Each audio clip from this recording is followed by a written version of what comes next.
Karibu sana mama. Asante mwanangu. Kama nilivyokuambia, mwanao Steve kaenda Afrika Kusini kutafuta maisha. Aliniambia nikuchukue uje kuishi na mimi hadi pale atakaporudi. Usijali kuhusu mimi mwanangu. Niache tu nikaishi kijijini. Maana hapa mjini naona kama nitakupa mzigo mzito. Ukizingatia gharama za maisha ziko juu sana. Usiseme hivyo mama, wahenga wanasema ukipenda boga penda na ua lake.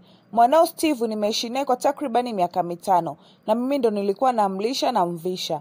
Kwa hiyo siwezi shindwa kukuhudumia na wewe pia. Lakini si umesema huna kazi ya kufanya? Sasa hiyo hela kumhudumia mwanaume ulikuwa unaipata wapi? Kuna mwanaume ambaye nilizaa naye, yeye ndio huwa ananihudumia kwa kila kitu. Kwa hiyo usiwe na wasiwasi, hata wewe naweza kukuhudumia pia. Sawa mwanangu, nashukuru sana. Haya mama, ngoja mimi niende hapo nje nikapige simu mara moja, narudi sasa hivi. Sawa mwanangu. Halo. Baba Kizibo, nataka unipangishie nyumba kubwa. Unataka nyumba kubwa ya nini? Kizibo kashakuwa mkubwa sasa hivi, siwezi kulala naye chumba kimoja, ndio maana nataka unipangishie nyumba kubwa ili kila mtu awe na chumba chake.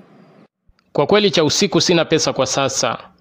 Kama huna pesa basi namleta Kizibo huko kwako ukae naye. Yaani ningekuwa na mtu wa kukaa na huyo mtoto nyumbani kwangu, ningekuwa nimeshamchukua siku nyingi sana. Maana unanisumbua sana wewe mwanamke. Nenda shule ukamchukue hata sasa hivi. Basi cha usiku yaishe. Nitaenda kukutafutia hiyo nyumba baadaye nikitoka kazini. Sitaki unitafutie nyumba, wewe nitumie hela, nitatafuta nyumba mwenyewe.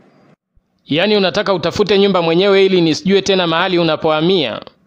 Ndiyo, sitaki upajue, mimi na wewe situliachana, sasa unataka upajue ili iweje? Sawa, nakutumia hiyo hela. Ila hakikisha unamlea vizuri mwanangu. Hayo ndiyo maneno sasa.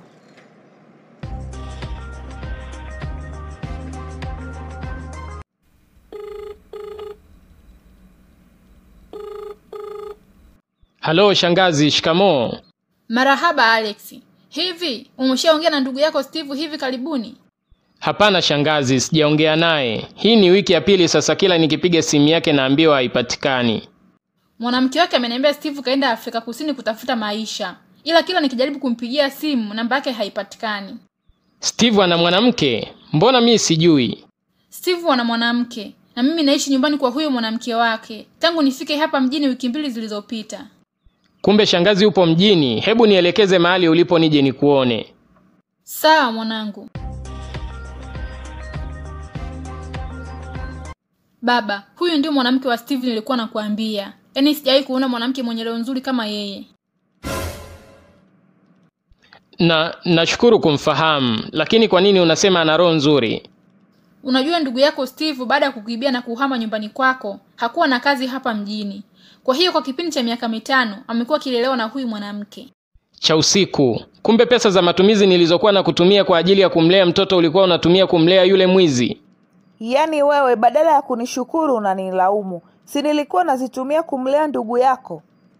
Oh, kumbe. Sasa kwa taarifa yako, kuanzia leo sikulipii kodi ya nyumba na wala sikupi pesa ya matumizi.